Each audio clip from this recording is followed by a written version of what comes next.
Like कराइए paper fusion कौन best है, जाने आज की क्लास में निशा मैम।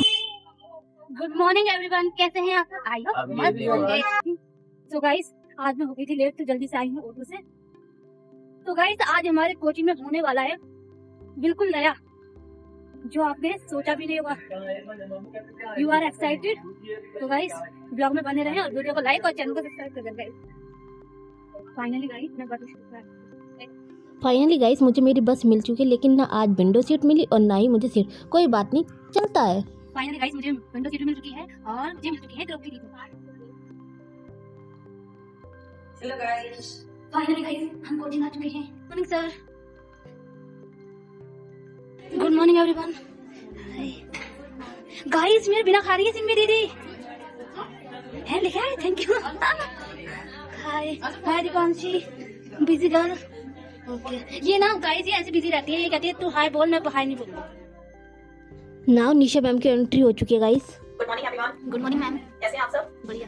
ओके, चलिए क्लास स्टार्ट करने से पहले हम 2 मिनट का मेडिटेशन करते हैं। सो गाइस, यहाँ पे करने लगती हूँ मैं मेडिटेशन। आपको भी जरूर करना चाहिए, मेरे साथ एक अच्छी आदत डेवलप करनी है आपको गाइस। इसलिए आज जो मैंने रखा है क्लास, वो बेसिकली स्केल्स के ऊपर रखा है। तो यहाँ पे बहुत सारे ऐसे स्केल्स का यूज तो नहीं, सिर्फ मैं आपको बताऊंगी कि कौन सा स्केल किसके लिए यूज होता है, कौन सी ऐसी बेसिक चीजें हैं जो हम स्टिचिंग में यूज करते हैं। लेकिन आज सबसे ज्यादा इंपॉर्टेंट है स्केल। ये 2 स्केल हैं हमारे, दोनों का पेयर मिलता है और हम सिर्फ 2-3 चीजों में ही इस आर्महोल शेपर कर्व का यूज करते हैं। तो सबसे पहले मैं आपको यही स्केल के बारे में बताऊंगी। ये फ्रेंच कर्व स्केल है और जैसे जंगल का राजा शेर होता है, ठीक है, तो वैसे ही ये किंग है हमारे सभी स्केल्स का। इसके बिना तो हमारी स्टिचिंग अधूरी है। तो ये जो हमारा स्केल है, ये बहुत सारी चीजों में यूज होता है। ये पूरे जो 10 महीने का आपका गारमेंट कंस्ट्रक्शन है, उसमें हम सबसे ज्यादा यूज यही स्केल का करेंगे। इससे हम कोई भी नेक शेप दे सकते हैं। इनफैक्ट ये जो आपका फ्रेंच कर्व स्केल है, ये आज मैं आपको बताऊंगी सभी स्केल में नॉर्मली ये है। शेप अलग अलग होने के बावजूद भी फ्रेंच कर्व स्केल उनके अंदर ही छुपा हुआ है। तो ट्रायंगल शेपर हम नॉर्मली सीधी लाइन बनाने में यूज करते हैं। स्ट्रेट लाइन हम ट्रायंगल वाले शेपर से ही बनाते हैं, क्योंकि जब स्ट्रेट स्केल का यूज करेंगे तो आपकी लाइन बिल्कुल सीधी होगी, लेकिन उस लाइन की डायरेक्शन सीधी नहीं होगी। लेकिन अगर आपने इस स्केल का यूज किया, ट्रायंगल शेपर का यूज किया, तो लाइन तो सीधी बनेगी ही, उसके साथ में आपका डायरेक्शन भी बिल्कुल सीधा होगा। सीधा आपका जो ये एल वाला शेपर है, इस शेपर का यूज और इसका यूज, दोनों का यूज एक ही तरीके से होता है, मतलब एक ही लाइन को ड्रॉ करने के लिए होता है। लेकिन अगर आप कहीं बड़ी सी लाइन बनाना चाहते हैं तो आपको ये बड़े वाला स्केल यूज करना है, और अगर आप छोटी सी लाइन बनाने, जैसे आपको स्लीव्स कटिंग करना है, तो इतनी बड़ी स्केल का आपको यूज करना ही नहीं है, वहां पे आपको ये छोटे वाला स्केल यूज करना है। इस टाइप के स्केल्स आते हैं। स्केल अलग अलग जगह पे यूज होते हैं, अलग अलग टाइप की शेप बनाने में यूज होते हैं। कि इसका लेंथ कितना है, 30 इंच लेंथ होना चाहिए। दोनों स्केल का जो भी लेंथ रहेगा वो 30 इंच होना चाहिए है। एंड ये हमारा हिप कर्व स्केल है। तो अब हमारे थाई से नीचे वाली जो शेप बनेगी वो हमारी लेग कर्व स्केल से बनेगी, एंड जो हिप वाली शेप बनेगी वो हमारी हिप कर्व स्केल से बनेगी। ये पॉइंट है और ये पॉइंट है, इन दोनों पॉइंट को मिलाते हुए एक स्ट्रेट लाइन ड्रॉ करनी है। तो आपको फिर स्ट्रेट स्केल का यूज करना है। बेसिकली हमारी स्लीव्स की कटिंग करने में हम यूज करते हैं। आप चाहे ब्लेजर की स्लीव्स कटिंग कर रहे हैं या किसी भी आउटफिट की स्लीव्स कटिंग कर रहे हैं, उसके लिए आपको आर्म कर्व स्केल का यूज करना है। स्केल में ये भी आता है, इसको कुछ बोलते हैं, अभी मेरे दिमाग में आ रहा है, जो है मतलब जो जिगजैग करके कोई भी लाइन है या कोई भी बॉडी स्ट्रक्चर पे आप इसका यूज कर सकते हो। जैसे आपने आर्महोल शेपर से आप आर्महोल की शेप देते हो, एंड इसकी हेल्प से आप अपना आर्महोल नाप सकते हो। आर्महोल नापेंगे, जितना भी शेप आता है आपके आर्महोल में, जो भी आपकी साइज है उसके अकॉर्डिंग अपने आप आ जाएगा। और फिर उसके बाद आप जब नापेंगे तो इसको दोनों साइड का ऐसे चेक कर सकते हैं। तो आप इसका शेप देख रहे हो, जो भी हम कटिंग करते हैं, जैसे हमने राउंड कॉलर कटिंग किया, तो ये स्केल हमारे लिए बहुत ज्यादा यूजफुल है राउंड कॉलर की कटिंग करने में। तो ये वाला जो स्केल है, ये स्केल भी इसी शेप में बना, मतलब जो ये शेप है ना, ये बहुत ज्यादा इंपॉर्टेंट है। ये अब मैं आपको हर एक स्केल के पैटर्न में, हर एक स्केल की शेप में मैं ये वाली शेप आपको दिखा सकती हूँ। तो लगेगा भाई ये कहाँ पे यूज होने वाला है। ओके, तो आपको ये वाला स्केल अगर यूज कर रहे हो, ये यूज स्केल का शेप बिल्कुल इससे मैच कर रहा है। सभी स्केल की शेप ऐसी बनी हुई है। अब इधर जो शेप है, इसको आप किसी भी, जैसे स्लीव्स का जो शेप आता है या कोई भी कर्व देना है या कोई भी आपको नेकलाइन ड्रॉ करनी है, आपको लग रहा है कि हल्का सा वेव ऐसे आना चाहिए, तो अंदर वाली साइड से भी यूज कर सकते हो। तो बहुत बारीकी वाला जो काम होता है, छोटे छोटे पॉइंट्स को भी हम यहाँ पे काउंट करते हैं, वहां पे आप इस स्केल का यूज कर सकते हैं। Heavy princess cut blouse cutting कर लेती हूँ, आप देखोगे इन दोनों की शेप बराबर है, एंड बस इसका जो लेंथ है यहाँ से थोड़ा एक्स्ट्रा है। तो और ये वाला स्केल, इन दोनों की शेप आपको बिल्कुल इक्वल मिलेगी। यहाँ तक का शेप बराबर है, तो ये वाला स्केल यूज करना है या ये वाला स्केल यूज करना है, अब आपके ऊपर है। ठीक है, कुछ बना लो तो वहां पे आप ये वाले स्केल का यूज करोगे। और आपकी नॉलेज डे बाय डे बढ़ती जा रही है, डिपेंड करता है आपके ऊपर, आपको किस चीज पे काम करना है। अगर आप नॉलेज पे काम करोगे तो आपकी नॉलेज बढ़ेगी, स्किल्स पे काम करोगे स्किल्स बढ़ेगी, पर्सनैलिटी पे काम करोगे, रोज अच्छे अच्छे कपड़े पहनो। देखो पर्सनैलिटी कैसे नहीं बनती, एक दिन ऐसा आएगा कि आपके सामने कोई ठीक है, समझ रहे हो। तो मैंने ठान लिया कि मुझे आप लोगों की लाइफ चेंज करनी है।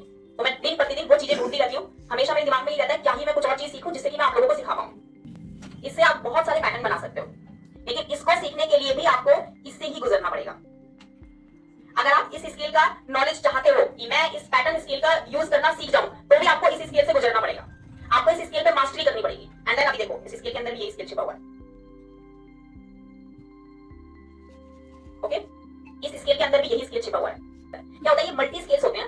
मल्टी स्केल्स मतलब यहाँ जब आप ये वाला स्केल यूज करते हो ना तो आपको एल शेपर की यूज करने की जरूरत होती है, क्योंकि इसके अंदर एल शेपर भी छुपा हुआ है। देखो इसके अंदर ट्रायंगल शेपर है, इसके अंदर एल शेपर है, इसके अंदर फ्रेंच कर्व स्केल है, तो ये आप स्ट्रेट लाइन बना सकते हो। तो क्या कुछ नहीं कर सकते आप इस स्केल से। तो ये पैटर्न स्केल होता है जिसमें सारे स्केल छुपे हुए हैं, पता था पहले, है ना? बंदे ने लगा दिया नहीं, वो ऐसा लगना चाहिए कि जैसे किसी एक्सपर्ट ने निशान लगाया है, और जब वो निशान लगने के बाद जब वो कटिंग होगा, वो स्टेप बाय स्टेप स्टिच होगा, तो मतलब पूरा आउटफिट रेडी होने के बाद ऐसा लगेगा वाओ क्या बना है ये। तो छोटे छोटे स्केल्स आप यूज कर सकते हो। कुछ डिजाइन बनाना है उसके लिए आपके पास छोटे छोटे स्केल्स होने चाहिए। जब आप चलो वीडियो में चला जाएगा। बेसिकली मैं आपको जिगजैग सीजर की नीड पड़ेगी। तो ये पांडा चौकी है, आपने देखा भी होगा, मैं तो हमेशा से इसी की यूज करती हूँ। इसका जो यूज है वो बहुत अच्छा है, क्योंकि इससे जो मार्क लगता है ना वो एकदम नीट एंड क्लीन लगता है। एंड ये वाली जो नॉर्मल चौक है ये आपकी इरेज नहीं होगी, ठीक है, प्रेस से इरेज नहीं होगी। तो ये नॉर्मल चौक होती है, जब आपको लगे कि हां कलरफुल फैब्रिक है और मुझे मार्किंग करना आता है, तो आप इस चौक का यूज कर सकते हो। एंड रिफिल चौक का यूज करते हैं, लेकिन रिफिल चौक की खासियत है जब आप इसका यूज करेंगे तो ये बहुत जल्दी उड़ जाता है, गायब हो जाता है। तो जब आप यूज करेंगे तो कैप हटाएंगे, यूज करने के बाद वापस से कैप लगा देंगे, ऐसा करके इसको थोड़े दिन के लिए आप चला सकते हैं, लेकिन ये बहुत कम टाइम के लिए चलती है। तो इसलिए मुझे लगता है कि महंगी भी आती है और कम टाइम के लिए भी चलती है, तो इसलिए मैं इसे कम यूज करती हूँ। बॉल पिन आपको ज्योति कंपनी की ही लेनी है, पिंस। तो आप जब डमी पे काम करोगे तो ज्योति की पिन इजीली डमी के अंदर सेट हो जाती है, डमी के अंदर चली जाती है। इनफैक्ट काउंटर के ऊपर भी जो कपड़ा होता है ना तो उसके अंदर भी अच्छे से चली जाती है। यहाँ पर जैसे ही मैंने ज्योति कंपनी बोला, सब लोग मेरी तरफ को देखने लगे, इम्तियाज भाई देख कितना रहे थे, ममता दीदी और सभी लोग बोले थे ज्योति पिन देना। ये ट्रेस व्हील निशान को छापने का काम करता है। स्टार्टिंग में गड़बड़ भी होगा, बहुत बार खोलना भी पड़ेगा, तो ये आपकी हेल्प करेगा, ये जरूर ले लीजिए। जब भी हम सिलाई करेंगे कुछ गलत हो गया है तो इसकी हेल्प से हम इजीली उस स्टिच को ओपन कर सकते हैं, ठीक है। स्टिच ओपनर, सिम रिपर, कुछ भी आप इसको बोल सकते हो, क्या है, ठीक है। तो इसी तरह से आप कोई भी डिजाइन बना सकते हो। और भी बहुत सारी पेंटिंग की टेक्निक्स होती है, उनका यूज करके भी आप कोई भी पेंटिंग बना सकते हो। एंड मैं आपको लास्ट क्लास में एक ब्लाउज मैंने पेंट करके बाजू मैंने सिखाया था स्टूडेंट्स को, ये वो ब्लाउज है।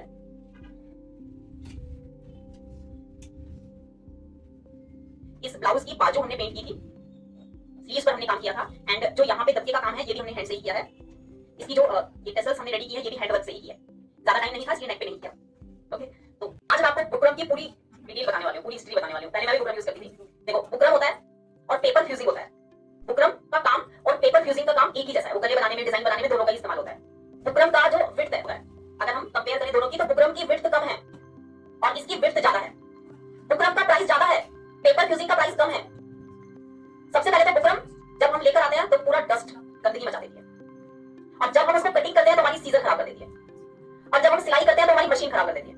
गला खराब हो जाता है उसका, सलवार में मोड़ी खराब हो जाती है, रिंकल्स आ जाते हैं, बहुत अजीब सा कट जाता है, तो एक भी फायदा नहीं है। मुझे तो नहीं लगा एक भी फायदा है यूज करने। अच्छा, आप पेपर फ्यूजिंग पे आते हैं। पेपर फ्यूजिंग में आपका जीएसएम आता है। आप किसी और जब आप किसी ऐसी शॉप से लेते हैं जिसके पास एक ही रोल है, अगर लोग दिल्ली में रहते हैं तो दिल्ली में अपनी नियर बाई की शॉप से नहीं लेंगे, आप सीधा सिलमपुर जाएंगे, वहां पे क्या होगा, आपको वैरायटियां मिलेंगी। एक ही शॉप पे बहुत सारे जीएसएम मिलेंगे। लेकिन अगर आप अपनी नियर बाई किसी शॉप से लेते हैं, उनके पास एक ही रोल होता है और वाली जीएसएम होता है 40, 45 होता है, 50 होता है, 55 होता है, 60 होता है, बहुत ज्यादा भी होता है। तो लिमिट में लेना है, 55 या 60 आपको खरीदना है, 55 जीएसएम या फिर 60 जीएसएम। इसमें क्या होता है, एक साइड में प्लेन होता है, ऐसे देखो जाली जाली दिख रही होगी आपको हल्की हल्की, और एक तरफ ना डॉट डॉट है, ऐसे ना हैंड जो मैं रब कर रही हूँ तो यहाँ पे रफ जैसा मुझे लग रहा है, ठीक है। तो इधर डॉट डॉट है, जिधर रफ साइड होती है उधर की साइड से ही कपड़े के ऊपर पेस्ट होता है, ये ऊपर से होगा, ठीक है। इधर अब ये तो पेपर फ्यूजिंग है। एक पेपर पेस्टिंग भी आती है, पेपर की तरह होती है, उसे कहते हैं पेपर पेस्टिंग। अब ये पेपर फ्यूजिंग है। अब पेपर पेस्टिंग कैसी होती है, पेपर पेस्टिंग आपकी शाइन में होती है। ये मेरे पास सैंपल नहीं है क्योंकि मैं पेपर पेस्टिंग भी यूज नहीं करती। आप एक छोटा सा टुकड़ा लें पेपर फ्यूजिंग का और एक छोटा सा टुकड़ा लें पेपर पेस्टिंग का, और उन दोनों को सेम फैब्रिक पे पेस्ट करें।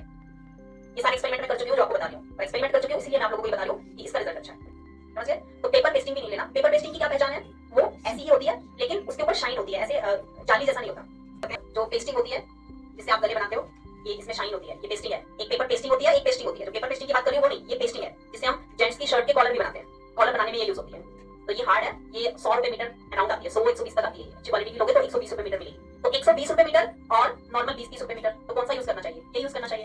इतना महंगा यूज करके कोई फायदा नहीं है। हाँ, अगर क्लाइंट बहुत अच्छे प्राइस दे रहा है तो आप यूज कर सकते हो, बट बहुत अच्छे प्राइस में मैं ये यूज करती हूँ, है सॉफ्ट वाली पेस्टिंग। आपने जनरली देखा होगा जब लेडीज शर्ट होती है उसमें जो कॉलर होता है वो हार्ड नहीं होता, सॉफ्ट होता है, ठीक है। तो जो लेडीज कॉलर बनेगा वो सॉफ्ट वाली पेस्टिंग से बनेगा, ये सॉफ्ट वाला, और हार्ड वाला जेंट्स कॉलर।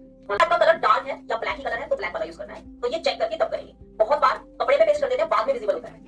सेकंड, वो कपड़ा जिसमें पेस्ट करने के बाद सामने से, बाहर से, ऊपर से नजर आ रही है तो यूज नहीं करेंगे। वो फैब्रिक जहां पे फ्यूजिंग पेस्ट करने के बाद ऊपर से दिख रहा है, जैसे जॉर्जेट का कपड़ा है, कहां पे यूज होती है वो तो हम धीरे धीरे करके आगे जानेंगे।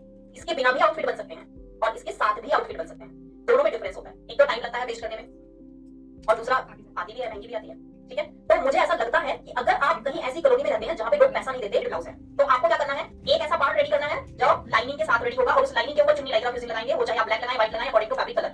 उसके बाद जब आप पैड के ऊपर वाले मेन कपड़े को लगाएंगे, अटैच करेंगे, तो अब आपके पास यहाँ पे दो ऑप्शन है। यहाँ पर इम्तियाज भाई और भव्या दीदी देख रहे हैं तो मेरे blog. Thank you so much everyone. ये फाइल कंप्लीट होने के बाद पहले बताओ।